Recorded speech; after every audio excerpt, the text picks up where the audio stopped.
A gente cantou o hino número 208, Confia em Deus. Essa história de hoje começa com confiar em Deus e ela vai terminar com fé. O último hino a gente vai cantar fé à vitória. Então, confiar durante todo o processo, você vai ver que quando você teve fé, as coisas fluíram.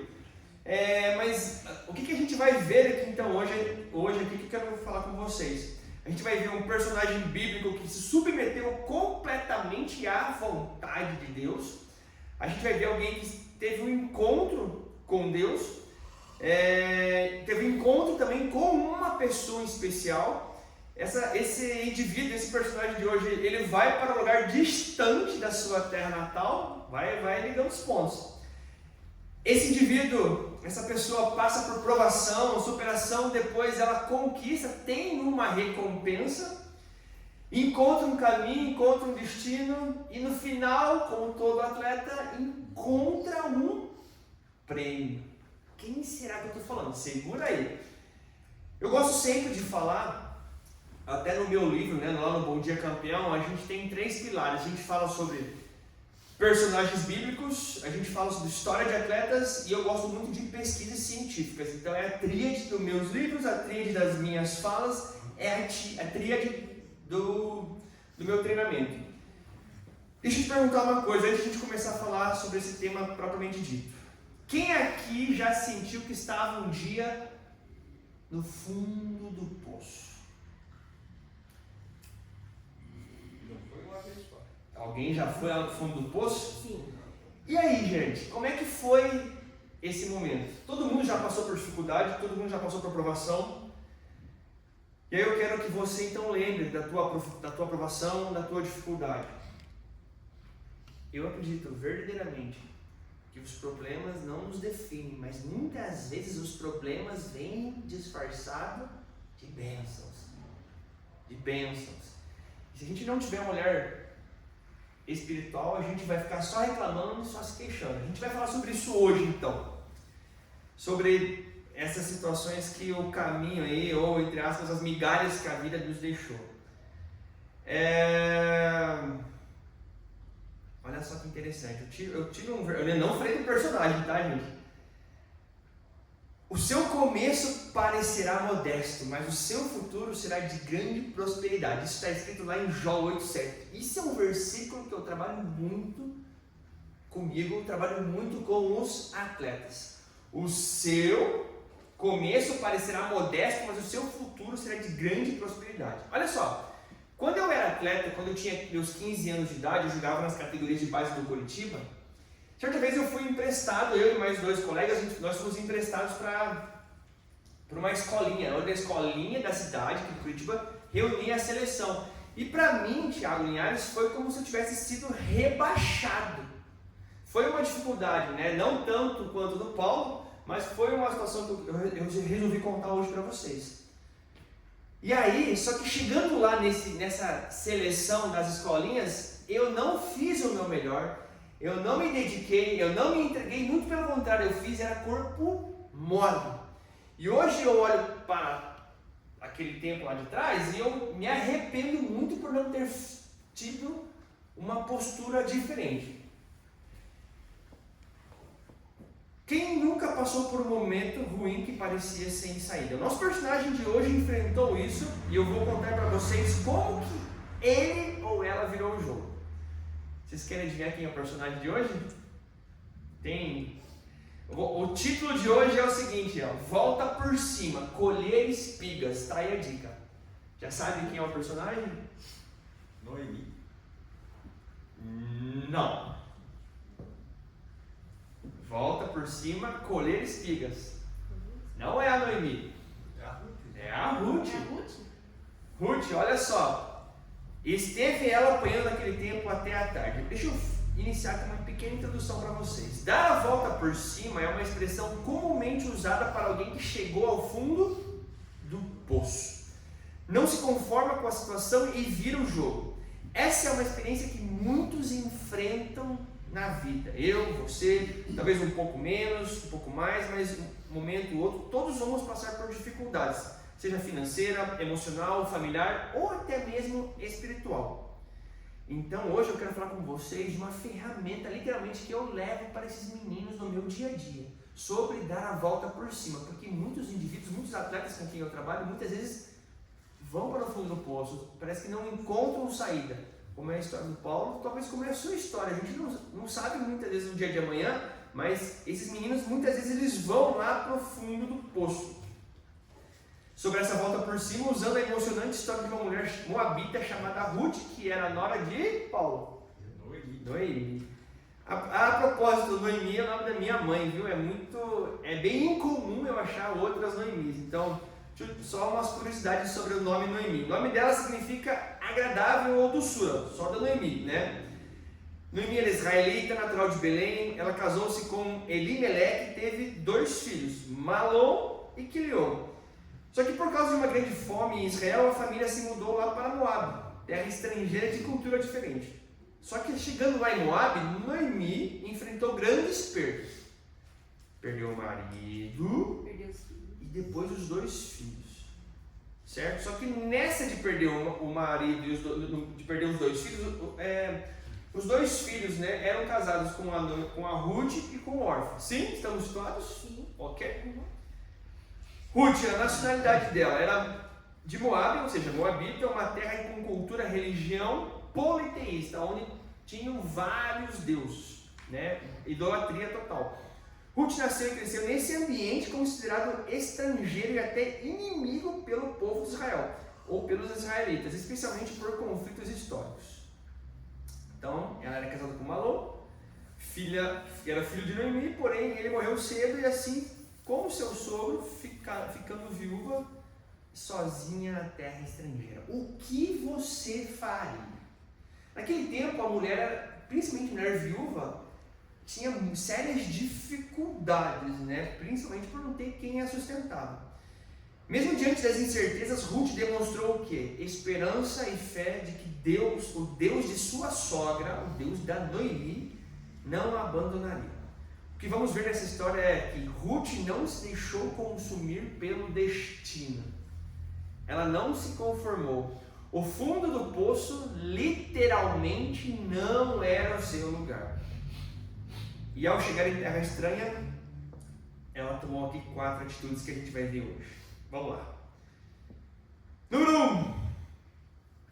Primeira situação de Ruth. Vamos lá. Ruth, na hora de Noemi, ela perdeu o marido, tinha direito de voltar para Moab ou seguir Noemi no rumo onde Noemi iria. Ela tomou uma decisão, seguir Noemi e seguir o Deus dela.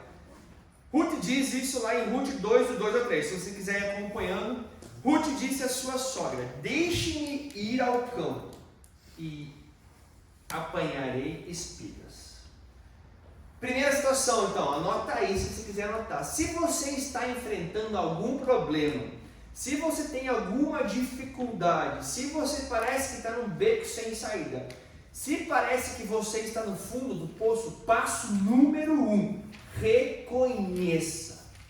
Porque enquanto você estiver disfarçando, enquanto você estiver fingindo, enquanto você estiver se enganando, você não vai mudar de situação ou ainda vai piorar o teu cenário. Passo número 1, reconheça a sua necessidade. Ruth reconheceu a sua necessidade, ou seja, ela não murmurou, não ficou esperando passivamente por um milagre, nem transferiu a sua responsabilidade para a sua sogra. Ela reconheceu a sua real necessidade e buscou meios para supri-la. Se você tem um problema, a Bíblia e a história de Ruth nos aconselham: não reclame, não se queixe. A Bíblia fala para a gente: em tudo dai graças. Tem uma escritora americana chamada Carol Dweck, ela fala sobre 2 tipos de mindset. Inclusive eu conversei com vocês lá no episódio de Josué e Caleb. Ela fala sobre uma mentalidade de crescimento. Pessoas que reclamam, olha só o que acontece. Foi feita uma pesquisa lá em Stanford que apenas 30 minutos diários de reclamação podem causar danos físicos ao seu cérebro muito sério, afetando a sua capacidade de resolver problemas, e reclamação drena energia. Os neurônios seus, se você é um reclamão, são literalmente descascados pelas reclamações. A Bíblia não me incentiva, a Bíblia não te incentiva a reclamar. Muito pelo contrário, a Bíblia fala em todas as coisas, ou em tudo, dai graças. Ruth reconheceu, Ruth não reclamou. Ok? Proibido reclamar. Proibido reclamar. Ok? Essa atitude de Ruth, de humildade, iniciativa, é um grande exemplo para todos nós. Muitos ficam parados lá no fundo do poço esperando o quê? Que um outro, ou alguém venha te ajudar, ou alguém venha te tirar de lá. Pode ser que aconteça, mas não foi o caso de Ruth. E muitas vezes não é esse o caso. Ruth tomou a decisão certa de agir. Certa vez, a atleta Bibi Munhoz, ela é do hipismo, ela me contou uma história que nas idas e vidas dela, de viagens, ela conheceu, acho que era um atleta mexicano, e ele contou sobre essa situação de que esse indivíduo estava no fundo do poço. Olha que interessante a visão dessa pessoa, e está lá no livro do Bom Dia Campeão. O fundo do poço é um lugar que você não tem verdadeiramente mais para onde ir, não tem mais buraco. Ali é um lugar que você só tem uma opção. Quando a gente chega no fundo do poço, a gente tem uma opção de um lugar apenas para olhar. Para onde? Para cima. Para cima. Olha só que interessante. Olhar para cima. Quando caímos no fundo do poço, não temos para onde olhar, a única opção é mirar as estrelas. Curioso, né? Salmo 121, o que ele fala? Olho para os montes e me pergunto, de onde virá o meu socorro? Meu socorro vem do Senhor, que fez os céus e a terra. Se você está no fundo do poço, meu irmão, você está demorando para olhar para cima, você está demorando para mirar para as estrelas e clamar ao Senhor que fez os céus e a terra. Ruth não escolheu o campo mais promissor esperando prosperidade imediata. Compartilhou com Noemi o seu plano e partiu com esperança para trabalhar. Você é do tipo reclamão? Você é do tipo que não faz nada? Você é do tipo que fica esperando de braço cruzado as pessoas, o mundo vir atrás de você? Você é do tipo da personagem Ruth, que reconhece e toma uma decisão. Olha só que Linhares, eu tenho dificuldade, porque eu penso, e eu não saio do lugar. A gente chama isso de procrastinação. Eu fui pesquisar no Google. O Google fala que procrastinar é o ato de transferir para o outro dia, ou deixar para depois, adiar, delongar, postergar, protrair, procrastinar, o amanhã, depois. Conhece alguém assim? Indecisão e procrastinação, que não é o caso da nossa personagem Ruth, muitas vezes impedem a colheita de frutos valiosos. Esperar por condições perfeitas pode levar à inação e ao abandono dos planos. O que Eclesiastes fala? Olha, Eclesiastes 11:4. Quem fica, olha a mensagem para o procrastinador. Quem fica observando o vento não plantará, e quem fica olhando as nuvens não colherá. Ruth não ficou olhando o vento, Ruth não ficou olhando as nuvens. Ela tomou uma decisão. Um estudo da Science Dale encontrou um possível gene da procrastinação. Linhares, mas eu não consigo, eu fico postergando, eu fico querendo achar que o dia é perfeito, eu fico querendo pensar, analisar. Nossos ancestrais tomavam decisões no momento presente para sobreviver, muitas vezes deixando de lado planos maiores ao enfrentar predadores. Hoje, embora não enfrentamos predadores reais, distrações como redes sociais e notificações podem nos desviar dos nossos objetivos. Então, número 1, Ruth reconheceu sua necessidade. Depois que ela reconheceu, depois que eu e você reconhecemos nossa necessidade, a A gente vai para o passo 2. Ruth 2, decidiu agir. Ruth decidiu agir. Ruth 2, 3 diz o seguinte: Ruth foi, pois, e chegou e apanhava espigas no campo após os ceifadores. Ruth foi apanhar espiga das sobras, das migalhas, dos que os cortadores de cereal abandonavam no caminho. Este não era um trabalho remunerado, nem um emprego digno, mas era uma grande oportunidade e uma oportunidade honesta. Só para ficar bem organizado para vocês, lá no tempo de Ruth, gente, as pessoas abandonavam, né, os donos das terras abandonavam as espigas no caminho, porque isso era uma orientação da lei de Moisés. Não se deveria recolher essas migalhas, né, durante a colheita, porque o que caía no chão deveria ser deixado aos pobres, aos estrangeiros, aos órfãos e às viúvas. Essa era a prática de uma forma de justiça social, garantindo o sustento para os mais necessitados da comunidade. Olha como Deus é perfeito. Até nas migalhas existem bênçãos. Até nos problemas existem bênçãos. Uma lição para mim e para você. Quem quer dar a volta por cima, não escolhe só o que é confortável ou ideal. Ruth aceitou começar pequeno, fazendo um trabalho humilde. E de espiga em espiga, construir um caminho. Tem um atleta aqui que eu trouxe um exemplo para vocês, o nome dele é Júnior Messias. É um jogador de futebol brasileiro que iniciou a sua carreira nas categorias de base do Cruzeiro. Mas sem sucesso, aos 20 anos ele abandonou o futebol, literalmente. E aí aos 20 anos ele se mudou lá para a Itália, lá na terra do Bremer, lá do meu cliente. E começou a jogar futebol amador, e nesse inteirinho ele também entregava eletrodomésticos, entre os 20 e os 24 anos. E numa dessas idas e vindas, ele teve uma oportunidade de jogar num time semiprofissional. Então, entre 24 e 28 anos, o Júnior Messias atuou em times amadores e profissionais das divisões italianas, até ser contratado lá pelo Crotone na segunda divisão.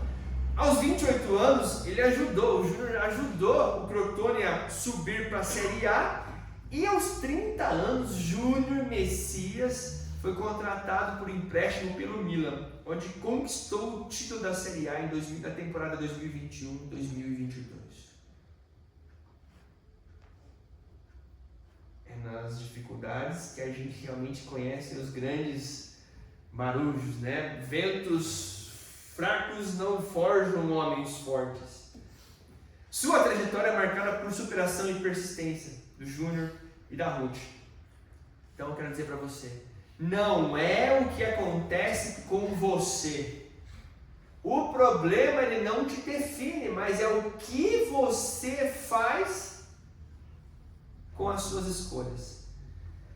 É nos momentos de decisões, irmãos, é nos momentos de decisões que nós traçamos o nosso destino. Eu já trabalhei certa vez com um atleta do tiro esportivo, né? E tem certas distâncias, também tem o tiro do arco e flecha, mas, por exemplo, se o atirador mirar 1 milímetro para a direita ou 1 milímetro para a esquerda, lá no final do alvo vai fazer muita diferença. O que eu quero dizer para vocês? Uma decisão mal pensada, uma decisão pensada de maneira errada, lá no longo prazo, 1 ano, 2 anos, 3 anos, pode sim fazer uma diferença. Se você principalmente não estiver amparado na Bíblia, na palavra de Deus, aí realmente eu não sei o que pode acontecer. Mas é nos momentos que nós traçamos o nosso destino. Ruth, então, 2, escolheu agir apesar das dificuldades. Qual é a decisão que você precisa tomar na sua vida? Quais são as decisões ou quais são as indecisões que você ainda está pensando, refletindo? Você já convidou Deus para estar com você nesse momento, para você reconhecer essa sua situação? Você já convidou Deus para te ajudar a decidir qual o melhor caminho? Será que você está decidindo amparado no que você quer? Ou você está decidindo ou indo à decisão amparada na lei, na palavra de Deus? Qual é a sua decisão? 2, Ruth decidiu. Vamos recapitular então? Eu gosto de ensinar didaticamente. Ruth reconheceu sua necessidade. Número 2, Ruth decidiu. E agora 3, ela decidiu ir colher as espigas, só que ela não parou no meio do caminho. Vamos lá, 3, ela persistiu. Reconheceu, decidiu e persistiu. Ruth 2,8 diz o seguinte: não vás colher a outro campo, nem tampouco passe daqui. Ruth poderia ter tentado buscar outro campo, outro trabalho. Por que eu vou ficar colhendo espigas aqui, né? De cevada, né? Não é nem de milho. Eu me confundia as espigas com milho, mas é espigas de cevada. Mas decidiu persistir ali mesmo, ela teve paciência. A persistência é uma qualidade vital para reerguer-se depois das quedas. Acredito que o nosso irmão Paulo teve essa persistência, né? E só olhou para cima e nunca mais voltou. É isso, Paulo? Com certeza, né? Muitas pessoas desistem no meio do caminho. Muitas pessoas, muitos atletas, muitos indivíduos, muitos cristãos desistem no meio do caminho rumo à cidade celestial. Ruth permaneceu no que lhe foi orientado e por isso Deus a abençoou de maneira surpreendente. Romanos 8,25, olha só que interessante. Mas se esperamos o que ainda não vemos, aguardamo-lo pacientemente. Lembram de Jacó? Quando foi lá para as terras de Labão, ele se apaixonou por Raquel e Labão falou o seguinte: meu irmão, aqui a parada funciona assim, ó. Para casar com a minha filha, você vai ter que trabalhar 7 anos. Pacientemente, Jacó trabalhou por 7 anos. Passados 7 anos, no dia do casamento, logo muito esperto, não vou dar. Esse cara é muito bom, ele é muito, tudo que ele põe a mão vira ouro, vou enganar. Agora, na hora do casamento, Leia estava lá. Ficou todo chateado, ficou triste, falou assim: não, aqui se casa primeiro com a mais e depois a mais nova. Meu irmão, você quer casar mesmo com a Raquel? Se você ama ela mesmo, mais 7 anos. E aí, topa o desafio ou vai desistir? Ele topou.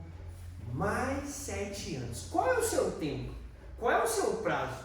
O quanto você aguenta esperar a sua recompensa? Vou te perguntar de novo. Quanto você aguenta esperar a sua recompensa? Por que, Linhares?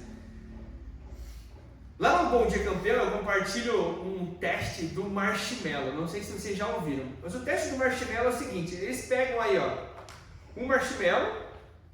Vou dar aqui, ó. Eles pegam um marshmallow e oferecem para uma criança de 4 anos. Ó, criança, você pode pegar esse marshmallow aqui e comer ele imediatamente.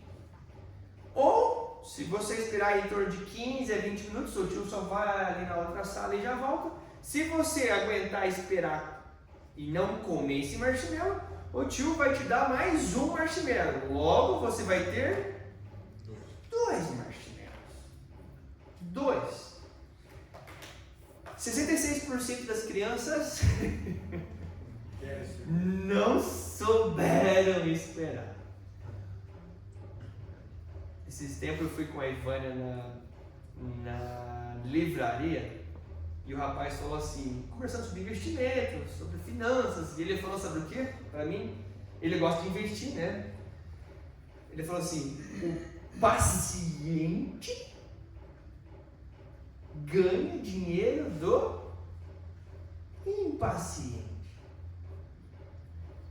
Na questão financeira. Voltando para o teste do marshmallow, os cientistas aí foram estudar essas crianças que souberam esperar o segundo marshmallow. Só a título de curiosidade. Elas se viravam, elas faziam careta, elas ficavam cheirando, mas essas crianças que não... É interessante, pesquisa no YouTube lá. Essas crianças que não comeram marshmallow se mostraram muito mais bem sucedidas nos testes que foram feitos e realizados depois. Em média, 210 pontos elas faziam a mais em exame, se destacando em seus compromissos. Paciência não é difícil de se alcançar. Esperar. Tem um tal de Lionel Messi também, que antes de ser campeão do mundo, o homem participou de 4 Copas do Mundo. E o cara já tinha falado, o argentino falou: vou parar. E nós, que legal, para mesmo. Só que entre idas e vindas ele voltou. Ele conquista a sua primeira Copa do Mundo depois de 5 tentativas. Quantas tentativas você já fez no seu negócio? Quantas tentativas você já fez na sua pesquisa, no seu estudo? Quantas tentativas você já fez para aquele irmão, para aquela vizinha? Eu não sei. Quantos anos você aguenta esperar? Jacó, as crianças do experimento, Messi e Ruth esperaram pelo que desejavam. E sua paciência foi recompensada. Lembra da história do menino da livraria? O paciente ganha dinheiro do impaciente.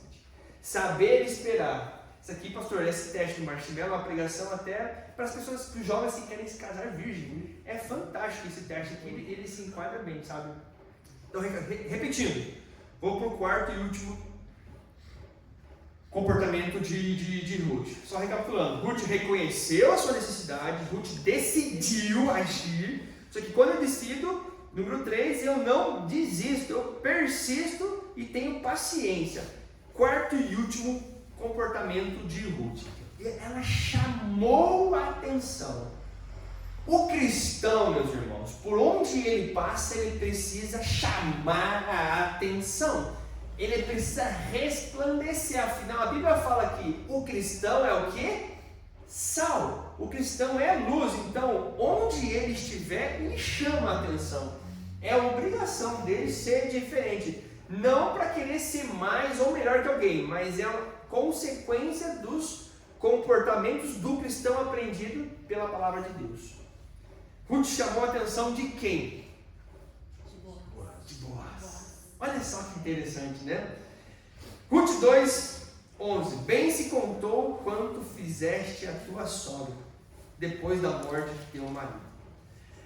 Na verdade, sim, você no teu emprego, você na tua vizinhança, você no local onde você mora, você no teu trabalho, no teu futebol, você chama a atenção ou você é apenas mais um? Você verdadeiramente é sal ou você apenas é mais um? O que isso tem a ver com vocês? O que isso tem a ver com o atleta? Olha só que interessante. Eu não sei, eu não conheço vocês, eu não sei onde é que essa mensagem pode chegar, eu não sei o que pode repercutir. O atleta não sabe quem sempre vai estar olhando, quem sempre está observando ele. Você no seu trabalho, muitas vezes a gente não sabe o quanto alguém está te observando. Se você empreende, você não conhece o seu cliente, ou do que aquele cliente é capaz de te indicar, ou algo parecido. Por isso que eu gosto muito desse versículo que diz o seguinte, lá de Lucas 16, 10 e 11. Eu gosto muito, gente, mas muito mesmo. Eu até queria que minha filha estivesse aqui hoje para ouvir isso. Quem é fiel no pouco, também é fiel no muito. Vou repetir, quem é fiel no pouco, certamente vai ser fiel no muito. Quem é infiel no R$1, vai ser infiel no 1.000, no 100.000, no 1.000.000. Eu tenho um atleta que ele ganha aí múltiplos 7 dígitos de dólares/euros. Certa vez ele me mandou R$100 a mais. R$100 para quem ganha alguns milhões é nada. Falei, fulano, seguinte, nesse mês aqui veio R$100 a mais no pagamento. Eu fiz questão de ser fiel, porque eu falo para ele e para os meus clientes assim, pastor. Eu não trabalho para você, eu não trabalho para sua esposa, eu não trabalho para o seu empresário, eu não trabalho para o seu clube. Eu trabalho como se fosse para Deus. É para Ele que eu presto as minhas contas. Colossenses 3:23 fala para a gente fazer tudo como se fosse para Deus. Fiz questão de devolver os R$100. Eu não estou preocupado se você vai querer ficar mais confiante em mim, não vai, mas não é sobre Ele, é para mim e Deus. Fiel no pouco é fiel no muito. Ruth foi fiel nas migalhas. Ruth foi fiel no pouco. Ruth foi fiel no que ela tinha. Se você às vezes não é nem fiel nesse R$1.000 que você ganha, que muitos estudantes, muitos indivíduos querem, se ele não é fiel nem no 1.000, como que vai ter um dia 100.000 ou 1.000.000 na mão? Boaz nota Ruth e se impressiona com a sua lealdade e sua dedicação. Boaz garante proteção e provisão para Ruth. Olha só que interessante, aí entra um pouquinho a história da Noemi e da sogra dela. Olha a importância de nós termos bons mentores, boas pessoas conhecedoras da verdade, boas pessoas cristãs. Eu fui ver lá em Ruth, né? No capítulo 3, a Noemi orienta a Ruth a fazer o que era certo. Vai, se veste, põe a tua melhor roupa. Para você se encontrar com o homem, né? Noemi então orienta Ruth sobre Boaz ser o resgatador. Ruth se apresenta a Boaz pedindo que assuma o papel de redentor. Boaz elogia a Ruth e promete buscar a solução correta. Boaz resolve com o parente mais próximo sobre o direito de resgatador. Boaz casa-se com Ruth diante das testemunhas. Eu já vou falar da linhagem dela, né? Ruth revelou qualidades admiráveis que eu e você precisamos aprender.